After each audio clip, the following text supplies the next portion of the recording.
Bwana Yesu asifiwe. Ni asubuhi njema, asubuhi ya baraka ambayo tumepata neema, ambayo Mungu ametujalia neema. Tumepata mnenaji. Bwana Yesu asifiwe. Nashukuru Mungu kumpokea mjakazi wa Mungu, ninamheshimu. Ni mtoto wangu wa kuzaa. Kwa watoto wangu ambao nimezaa, yeye ni watatu. Na nashukuru Mungu kwa sababu Mungu ni mwaminifu. Ni mtumishi wa Mungu pamoja na mume wake. Wako na kanisa pale Shujaa Mall. Nilimwambia usiku tu, alikuja kuniona. Nikamwambia ningetaka asubuhi ukuwe mwalimu. Akaniambia alikuwa anaongoza ibada kanisani kwao. Alafu akaniambia anaenda kumwambia kwanza mume wake. Kisha akanipigia simu akaniambia mama nitakuja. Kwa hiyo ninamshukuru Mungu ambaye katika nchi hii ya Kenya nimelea hawa watoto na wote ni watumishi wa Mungu. Bwana Yesu asifiwe. Nimependelewa na Bwana, alinionea huruma na akaweza kunipatia watumishi wa Mungu. Karibu mama.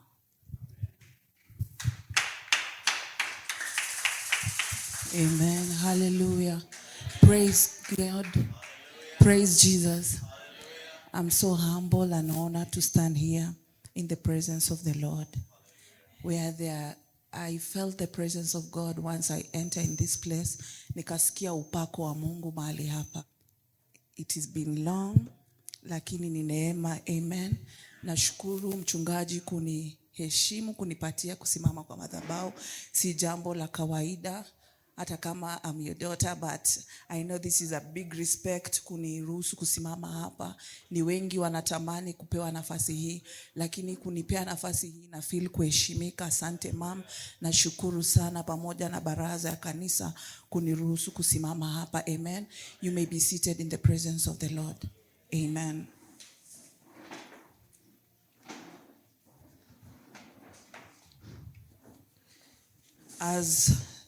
Si kawaida ama si rahisi kusimama kwa madhabahu ambayo watumishi wa Mungu wakubwa wanasimama mahali hapa. Amen. Unakuja unasikia woga, unasema nitaongea nini? Amen. Wakati ambapo unaona mama anahubiri, wakati unaona Apostle V anahubiri, unasema kweli nitaweza kuhubiri kwa hiyo madhabahu. Lakini namshukuru Mungu. Amen. So wakati ambapo mama aliniambia nitasimama asubuhi ya leo, nikamuuliza Mungu because it was very late and I was like nitaweza kweli. Lakini wakati nilipokuwa naandaa neno, nikamuuliza Mungu nitaongea kuhusu nini. Akanipatia neno, akaniambia kwamba ambia watu wa redeemed kwamba wasiogope. Amen. Amen. So that is the word that God gave me. Do not be afraid. Amen. Na nikajiuliza kwa nini. Na mara mingi wakati Mungu analeta neno is because of a purpose. Ni kwamba kuna sauti ya woga ambao imesikika. Amen.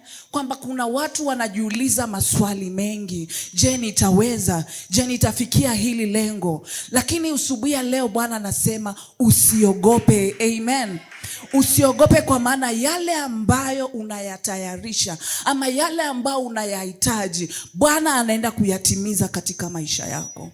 Amen. Na wakati nilikuja wimbo hii ndio ilikuwa katika akili yangu kwamba utayarejesha maono yangu, miaka yote iliyoliwa na nzige. Nimeona wema wako na fadhili zako maishani mwangu. Kwamba Bwana anaenda kurejesha miaka yote iliyoliwa na nzige. Sijui ni nani ambayo miaka yake imeliwa. Sijui ni nani ambaye alikuwa anamuitisha Mungu kitu kwa miaka mingi. Lakini asubuhi ya leo Bwana anasema usiogope, kwa maana I'm going to restore all the years that the locusts walikula. Bwana Yesu asifiwe. Tutasoma katika Joshua chapter 1. Kitabu cha Joshua 1. Nitaomba msomaji mzuri atanisomea. Nitaanza hapo 1 mpaka 9. Amen. Amen. Unaposoma hiyo andiko utelewa. Unajua jambo moja ninampenda Mungu, kwamba wakati Mungu analeta neno usiogope, ni kwa sababu ana suluhisho ya hilo neno. Unajua mwanadamu anapokuambia usiogope, ana suluhisho. Anakuambia tu usiogope, lakini hana suluhisho. Lakini wakati Mungu anakuja na kusema usiogope, kwa sababu akisema usiogope kuna kwa sababu. Amen. Wakati Mungu anasema usiogope, there is an answer to why he's telling you do not be afraid. Amen. Tunamwona kwamba Joshua alikuwa ni mtu ambaye alikuwa anatumika chini ya Musa. Na Biblia tunaposoma hapo ni kwamba Musa alikuwa amefariki. Na wana wa Israeli walikuwa wamevunjika moyo. Wanaona kwamba tumaini letu limepotea. Wanaona kwamba yetu imefika mwisho. Lakini nampenda Mungu akamwambia Joshua, usiogope, simama. Musa ameondoka, lakini wewe simama. Amen. Kwa maana kuna vitu ambavyo vinaweza kufa katika maisha yako. Vitu ambavyo ulikuwa unavitegemea, watu ambao ulikuwa unaona hawa wananisaidia, hawa wananipea hiki, hawa wananielekeza hiki. Lakini inafika mahali ambapo everything inafika mwisho. Ndipo hapo Bwana anainuka anasema, usiogope, maana mimi ambaye nilikuwa na Musa nitakuwa na wewe Joshua. Amen. Akamwambia usiogope kwa sababu mimi ninaenda kukuongoza kuvuka katika hii mto wa Yordani. Nikaelewa kwamba huo ilikuwa ni katika jangwa. Walikuwa wamekaa kwa jangwa miaka mingi. Walikuwa wameteseka kwa muda mrefu. Kuna watu ambao walikufa. Kuna watu ambapo walivunjika moyo. Lakini hapa Mungu akamwambia Joshua kwamba ni wewe sasa unaenda kuwavusha hawa. Kuna point 3 katika hilo neno. Point ya kwanza nilisema, I will give you every place where you go. Ya kwanza nitakupatia kumiliki. Amen. Kwamba Mungu anakuambia usiogope, alafu kisha kitu ya pili anakuambia nitakupatia kumiliki kila mahali ambapo unaenda. Bwana Yesu asifiwe. I don't know where you're going, but God is saying today that where you are going to possess that place in the name of Jesus. Kwamba wengi wamekuwa mahali hapo, wengi wametembea mahali hapo, lakini wewe hapo utaenda kumiliki. Labda inaweza kuwa ni kazi ambayo umeogopa kuifanya, lakini Bwana usubuhi leo anasema kazi hiyo anaenda kupatia wewe kumiliki. Inaweza kuwa ni mji ambao unataka kuenda, na Bwana anasema usubuhi leo kwamba hiyo mahali nimekupatia na utaenda kumiliki mahali hapo katika jina la Yesu Kristo. Another thing anasema kwamba no one will be able to stand up against you. Bwana Yesu asifiwe. Kwamba hakuna mtu atakaye simama kinyume chako. Watu wengi wamepingana na wewe. Watu wengi wanataka kushindana na wewe. Lakini kitu ya kwanza Bwana anasema nitakupatia umiliki. Tena jambo la pili anasema hakuna mtu atakayeweza kupingana na wewe. Kwa maana wakati Mungu ndio amekupatia jambo, no one will be able to take it away from you. Amen. Bwana Yesu asifiwe. Kwamba nitakupea kumiliki, tena nitakupatia kwamba ushindi. Like no one will be able to fight with you. Amen. So Mungu anasema usiogope usubuhi leo. Do not be afraid. Kwamba miaka yote umezunguka katika jangwa. Imekuwa ni miaka ambayo ahadi ya Mungu ulikuwa unaziona mbele yako, lakini ukazunguka miaka na miaka. Na wakati ambapo unakaribia kuona, kila wakati mambo yanakuja. Na wakati ambapo waliona ndio wanakaribia kufika katika mji wa ahadi, Musa akaondoka. Like hope ambayo unakuwa nayo, unaona hapa ndio nimekaribia sasa. Lakini kila wakati hope inakuja, unaona tena kuna kurudi nyuma. Lakini Bwana akasema, akamwambia Joshua, simama. Musa ameondoka, lakini wewe simama, ujitie nguvu, kwa maana unaenda kuvuka mto wa Yordani. Amen. Bwana anaenda kukupeleka katika nchi ya ahadi ambaye amekuahidia miaka mingi. Umezunguka mahali moja kwa muda mrefu, lakini usubuhi leo anasema do not be afraid, because kile ambacho ulipoteza Bwana anarejesha. Amen. So akamwambia Joshua hapo mbele kwamba Je, si mimi ambaye nilikwambia kwamba usiogope? Amen. Have I not commanded you, be strong and courageous? Do not be terrified. Do not be discouraged, for the Lord your God will be with you wherever you go. Kila mahali ambapo utakapoenda, Bwana atakuwa pamoja na wewe. Lakini kuna masharti ambayo alipeanwa pale. Aliambiwa neno la Mungu lisitoke ndani ya mioyo yako. Na akasema kwamba yale ambayo ilikuwa ni ahadi, commandments ambao Musa alikuwa ameweka pale, msizitoe katika maisha yenu. Kwamba Mungu anakapokubariki, kitu cha kwanza anataka kwanza ahadi zake katika maisha yako ikabakie. Kwa maana wengi wanakapoinuliwa wanamsahau Mungu. Wengi watakapofika katika hali ambapo wamefika mahali walipokuwa wanataka, wanasahau sasa maombi. Ndio nasema kwamba kuna wengi wanakujaga kwa maombi, unaonekana kwa maombi kwa sababu kuna kihitaji ambacho unahitaji. Kuna yale ambayo Mungu unataka akufanyie. Lakini japo tu Mungu anakujibu maombi, unamsahau Mungu. Lakini Bwana anasema kwamba utakapofika katika mji wa ahadi, maneno ya Mungu yasitoke ndani ya kinywa chako. Na ahadi za Mungu zisiondoke ndani ya maisha yake. Kwamba Mungu atakubariki ndio. Mungu atakupatia kile unakiomba ndio. Lakini usiwache kumuomba. Usiwache kuja kanisani. Useme sasa Mungu amenijibu maombi, mimi sina haja ya kuingia kanisani. Lakini wakati Mungu atakapokubariki, endelea kumpenda Mungu na moyo wako wote. Endelea kumtumikia Mungu jinsi ulivyokuwa unamtumikia.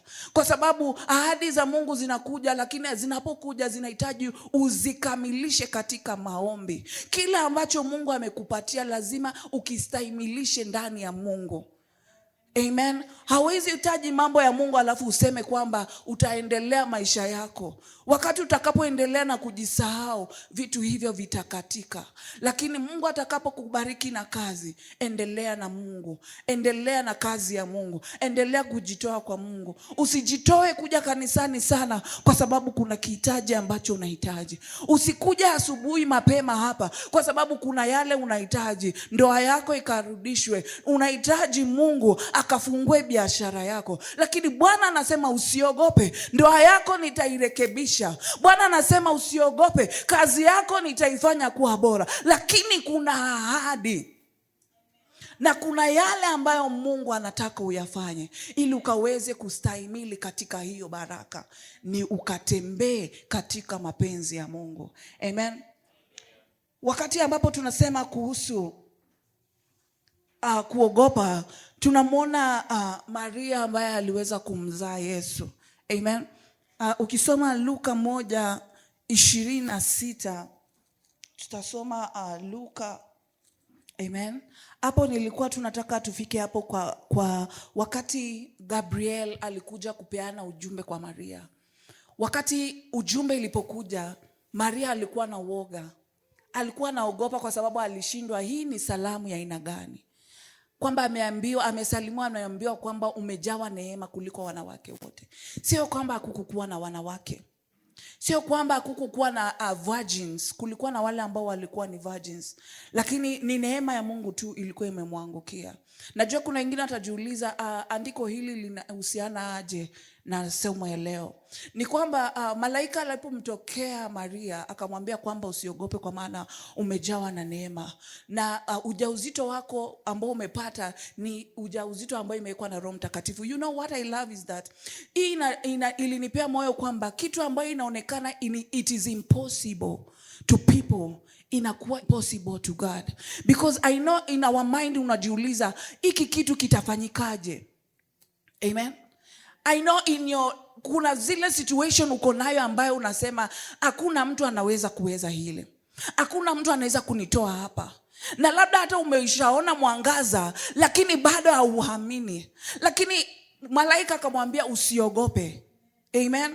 Kwa maana umepewa neema na uwezo wa Roho Mtakatifu utakuwa juu yako. Kwamba mimba ambayo utabeba itakuwa ya neema, kwamba utazaa kama mwanamke wengine. itakuwa jambo la neema. Amen. Kwamba Mungu ni neema gani ametupatia usubuhi ya leo. Kwamba kuna jambo ambayo ameweka kwako kama ujauzito, ambayo si ujauzito wa kawaida kama watu wengine. Ni kitu ambacho ni kikubwa, ambayo wakati utakacho kizaa, ambacho kitakachotoka, kila mtu atajiuliza kilifanyikaje.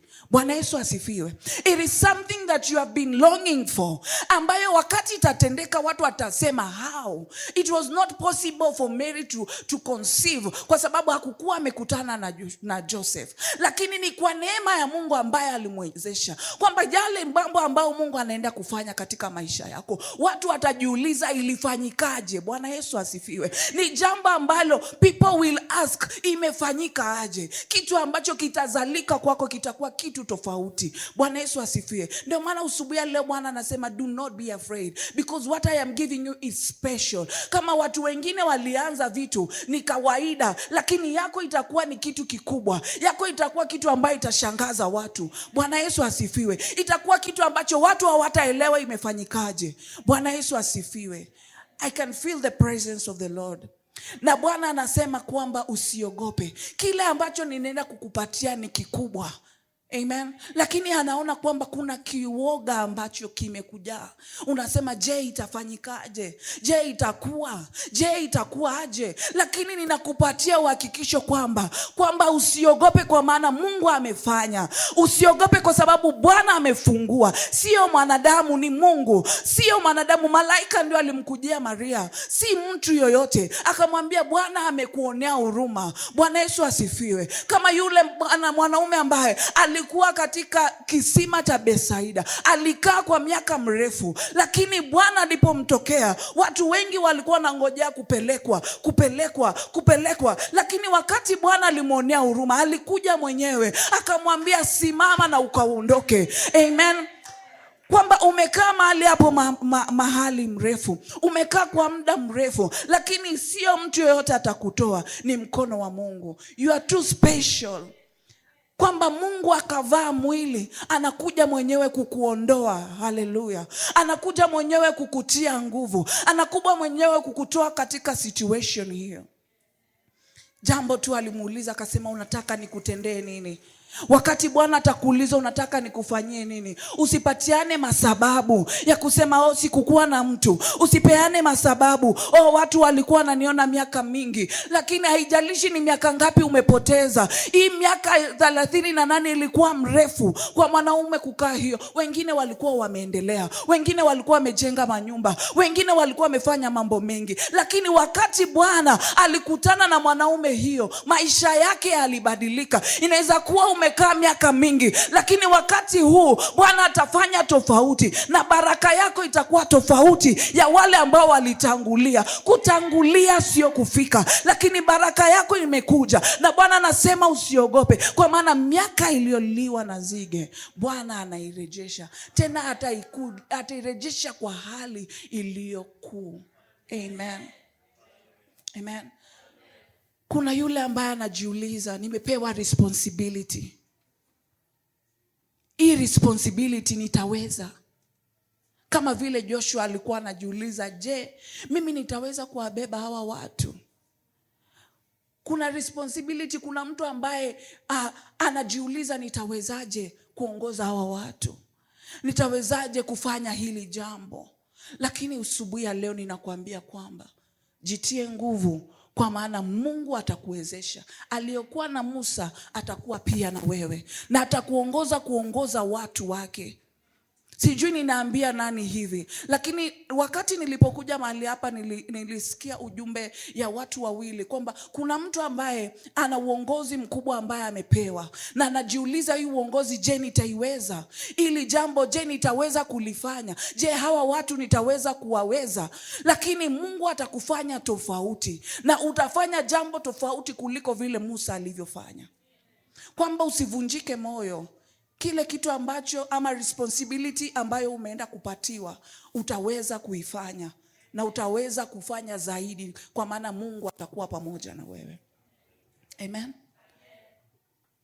Tutasoma katika Psalms 23. It is a song that everyone knows. Hatutaisoma, tutaipitia kwa sababu tunaijua kwamba Daudi ni mtu ambaye Biblia inasema kwamba Mungu alimuita kwamba a man next to my heart, because alikuwa mtu ambaye alikuwa anampatia Mungu sifa zake.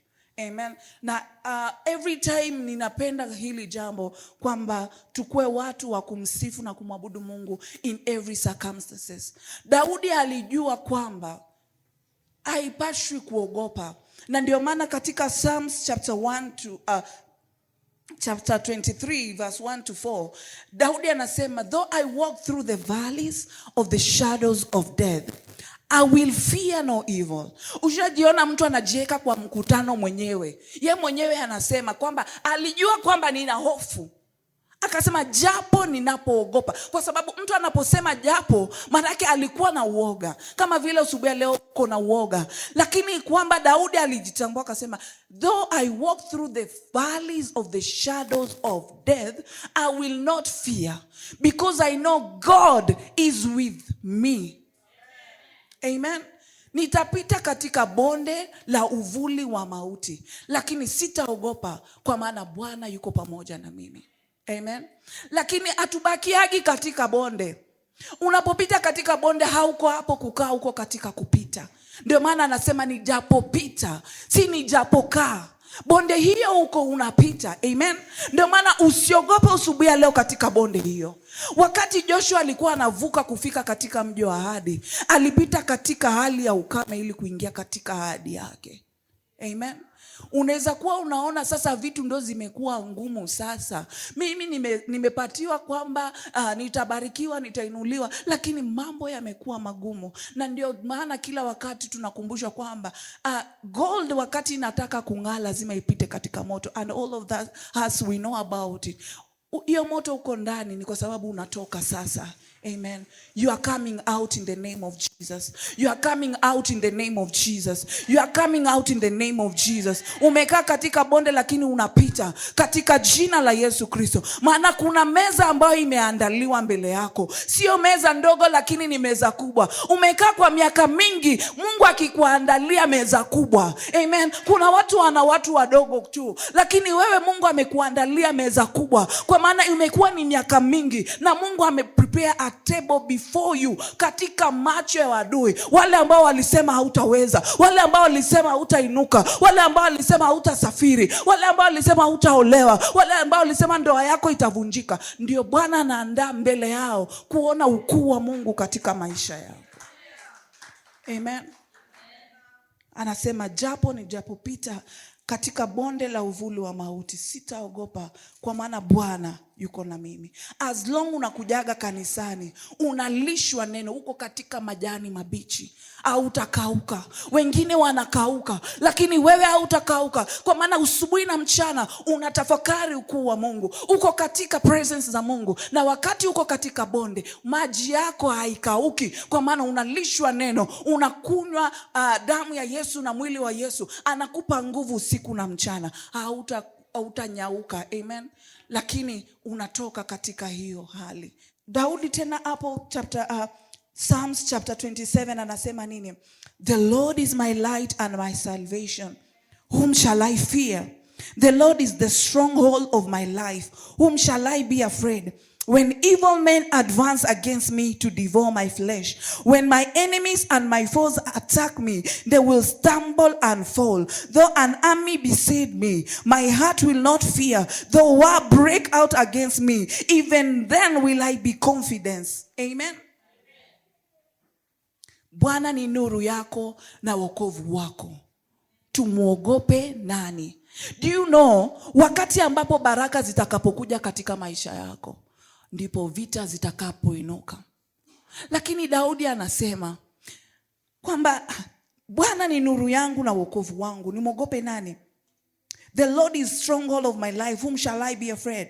When evil men advance against me to devour my flesh, when my enemies and my foes attack me, then they will stumble and fall. This morning I tell you, maadui ambao wanajipanga kinyume chako, this time hawatakuweza. Amen. Wamekuwa wanakuweza na kukuonea miaka mingi. Kila wakati unapopita unaenda hatua moja, wanakurudisha zingine mbili nyuma. Lakini usubuhi leo, it is the end of your trouble. It is the the end of your trouble, because God is saying do not be afraid. They will come and fall. Wataanguka mbele zako. Biblia inasema kwamba utawaona wakipotea madui wako, wala hutajua wameenda wapi. Amen. Kwa sababu ni Mungu anasema mimi mwenyewe nitakupigania. Kwamba ni mimi tu. Umelia ya kutosha, umehangaika ya kutosha, lakini usubia anasema ni mimi tu nitakuja kukuokoa. Amen. Amekuonea huruma. Anasema magonjwa hiyo anaenda kukuponya. Amen. If you believe this morning, God is going to heal you in the name of Jesus. God is going to restore your health in the name of Jesus Christ. I believe in the Lord who said that people are going to be healed in this place this morning. Kwamba Mungu anaenda kukondoa magonjwa hiyo. Imekuja kama tisho kukuogopesha, imekuja kama hali ya kutaka kukushusha chini, lakini anasema mimi huyu nitakusaidia. Amen. Though I walk through the valleys of the shadows of death, do not be afraid. Do not be afraid. It is God. Amen. Tutasoma katika Matthew 14:22 mpaka 31.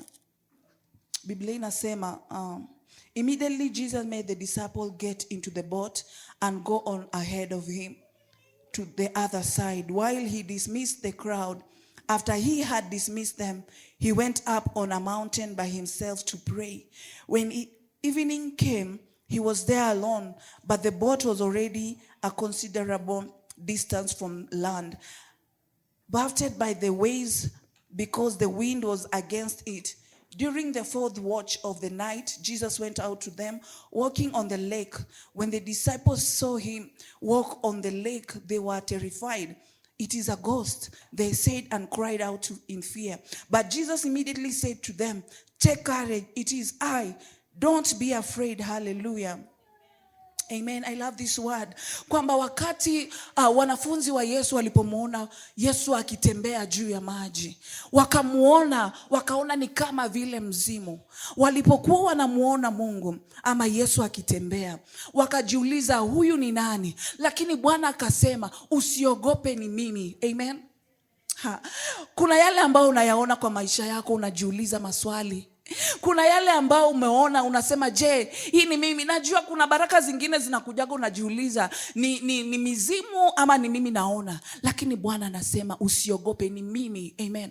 Ni mimi nimeamua kutembea katika shida zako. Ni mimi nimeamua kukuja juu ya maisha yako kubadilisha. Na huyu ambaye alikuwa ni mwanafunzi wa Yesu ambaye alikuwa anapenda sana, alikuwa kiherehere, Peter akamuuliza Yesu, je, nikuje hapo kama ni wewe? Akamwambia ndiyo, kuja. Amen. Then Biblia inasema chapter 29, come, he said. Then Peter got down out of the boat, walked on the water and came towards Jesus. But when he saw the wind, he was afraid and beginning to sink. Cry out, Lord, save me. Amen. Wakati Peter alikuwa anamuona Yesu anatembea, na yeye akataka akamfuate. Amen. Lakini aliweza akaanza kumfuata Yesu. Alipoona mawimbi akaanza kuogopa. Amen. Mungu ndiye ambaye amesema ukuje katika hali hiyo. Usubuhi leo ni Mungu amesema anza jambo hilo. Ni Mungu amesema ninakutoa katika mateso hayo. Lakini mbona unaogopa? Umekuja vizuri, umeanza vizuri, lakini unaanza kuwa na uoga ndani ya moyo wako. Nasema je, ni Mungu tu ndo amefanya hii ama ni mimi nimejituma? Ni Mungu ndo amesema nifanye jambo hili? Ni Mungu amesema nianzishe hili? Mbona nimeanza kuogopa? Lakini Yesu ndio alimwambia Peter kuja. Akamwambia kuja kwangu. Na Peter alianza na ushujaa. Lakini mawimbi inapokuja, maneno ya watu wanaanza kukwambia tulianza, leo tumeshindwa. Watu wanakuambia wewe hautakuwa wa kwanza. My friend, when it is God time, nobody can stop it. Amen. Wakati ni Mungu amesema, no one can stop it. Japokuwa Peter alianza kuingia katika maji hiyo kudidimia, lakini Bwana alinyosha mkono akamuinua, kwa sababu ni yeye aliyemwambia kuja. Na asubuhi ya leo ni yeye amesema kuja. Usubuhi leo ni yeye amesema ninakutoa. Usubuhi leo ni yeye anasema ninakurejeshea miaka iliyoliwa na nzige. Why are you afraid? Ni yeye anasema nitakaye kuokoa. Tunapoenda kumalizia, tutamalizia na this word 2 Timothy chapter 1 verse 7. Taomba msomewe please. 2 Timothy chapter 1 verse 7. Ningependa nimalize kwa muda, sijui kama taruhusiwa kwamba niombe na mtu mmoja ama wawili, just where you are, because God is going to transform your life. Your blessing is already here. Your breakthrough is already here. And I love the Lord because muko katika uvuli ambao ni mvuli njema, ambayo mnalishwa neno la kweli. Makanisa ni nyingi mingi ambayo wengi wanafundisha vitu ambavyo ni vyao. Wengi wamefuata mambo ambao wanasema ni formula ili wakawapate watu. Haijalishi uko wawili ama watatu ama umati, lakini what I know is that God is here. Na kwa sababu Mungu yuko hapa, uwepo wa Mungu utatembea pamoja na wewe. Na umechagua jambo jema kuwa mahali hapa. Daudi anasema wakati Mungu ananibariki, nitakaa nyumbani mwa Bwana siku zote za maisha yangu, kutafakari ukuu wa Mungu usiku na mchana. Isiwe wakati Mungu atakuinua ndipo ukiona simu ya mchungaji unasema hawa wachungaji wanapenda kuomba sadaka, hawa wachungaji wanapenda kupigiana simu. God is going to bless you. Lakini anasema kaa katika nyumba ya Bwana siku zote za maisha yako. Utafakari ukuu wa Bwana usiku na mchana. Kama Mungu amekubariki hapa,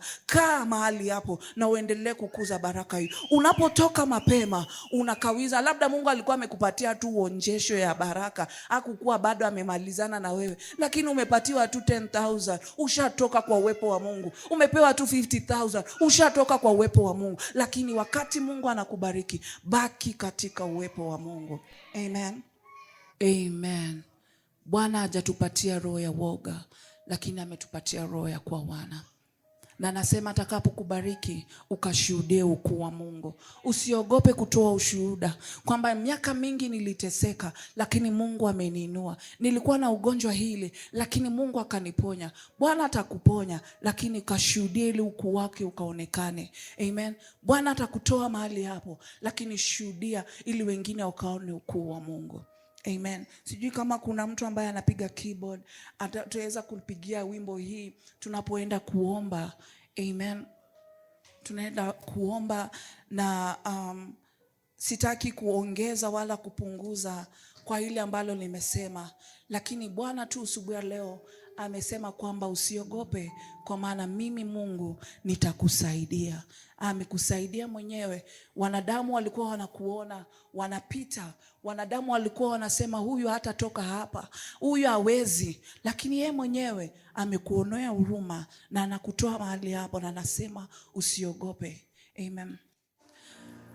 As long as I am breathing, I will always worship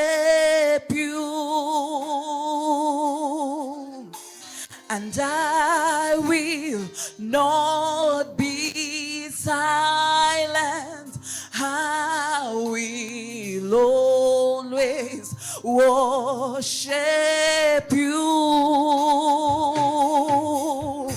As long as I am breathing, I will always worship you. Receive my worship, all of my worship. Here is my worship, all of my worship. Nakubaliana na neno lako Bwana, nitasimama kwa neno lako Bwana. Nakubaliana na neno lako Bwana, nitasimama kwa neno lako Bwana. Ni neno lako tu halibadiliki. Ukisema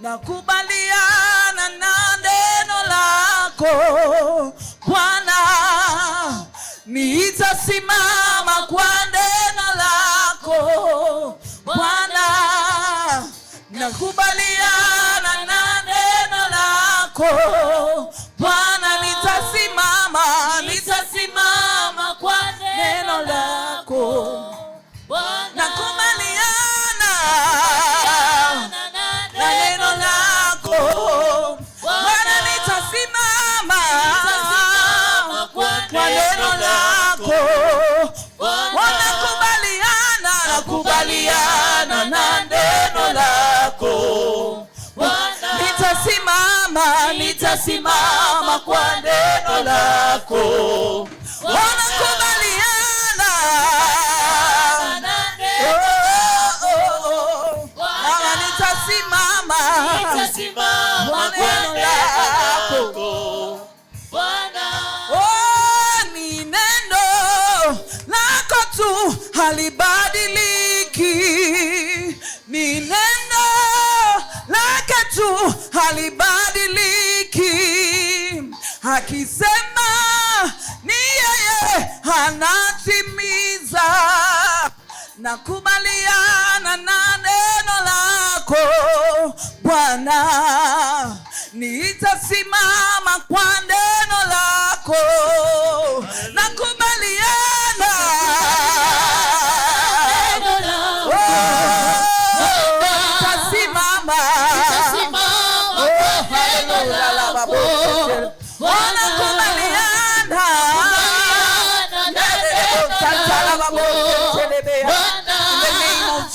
nitasimama kwa neno lako Bwana.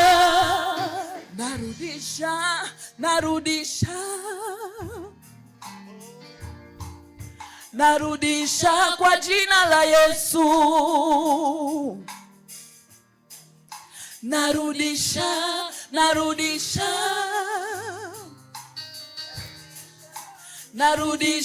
kwa jina la Yesu, narudisha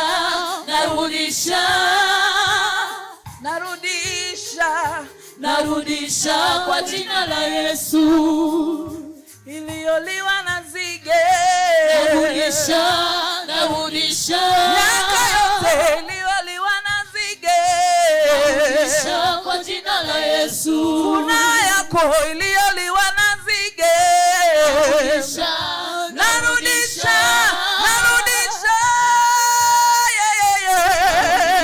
kwa jina la Yesu, amani yako iliyoliwa leo,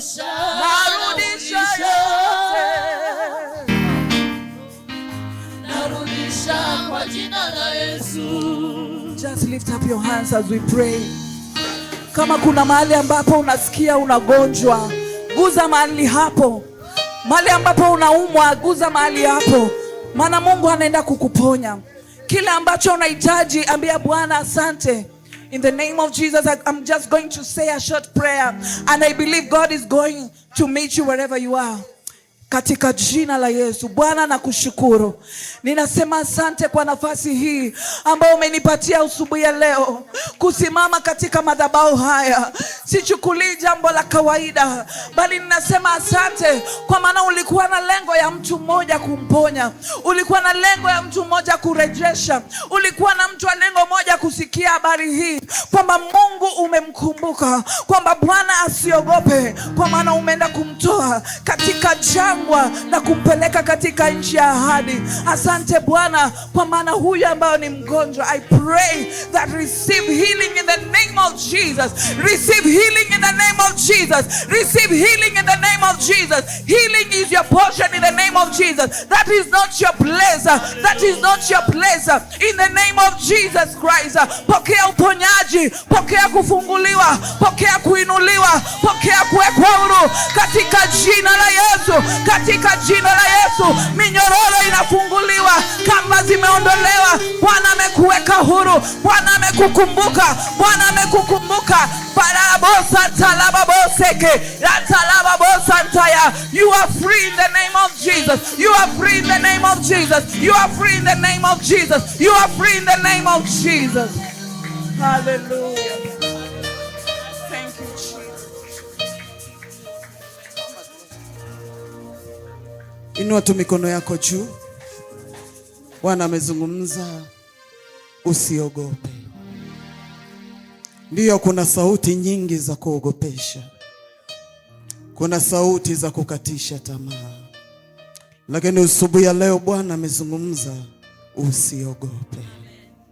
Biblia inasema ya kuwa Daudi anapita, anasema ijapopita kati ya uvuli wa mauti sitaogopa. Yawezekana uko katika mapito ambayo yanakufanya uogope. Lakini asubuhi ya leo nasema usiogope, kwa sababu Bwana amehakikisha ya kuwa tusiogope. Mwambie Bwana, ninakushukuru katika kila jambo ambalo nimekuwa napitia, lakini umezungumza na mimi ya kuwa nisiogope. Asante kwa sababu ninapita. Asante kwa sababu unaniandalia meza. Asante Bwana, kwa maana kikombe changu kitafurika. Ninakupigia makofi, ninakutukuza, ninasema asante kwa maana wewe ni Mungu, katika jina la Yesu Kristo. Amen. Tutakaa. Bwana Yesu asifiwe. Nashukuru sana kwa sababu ya Daniela. Arudi tena. Arudi tena. Amen. Huyu ndo baada ya Apostle V. Huyu ndo alikuja sasa. Bwana asifiwe. Kama kuna mtu alikataa madhabahu ni huyu. Kama kuna mtu ambaye alikuwa ananiambia, mam, hizi maisha ya kuombaomba usiku na kuwa na kemea kila siku, mimi hizi vitu mimi sitaweza, nabakiaga tu Mkristo, lakini mimi siwezi vya madhabahu. Lakini Mungu amempatia madhabahu, mtumishi wa Mungu, yeye na mume wake wanamtumikia Mungu. Kwa hiyo asante mama, Mungu akubariki. Amen. Amen.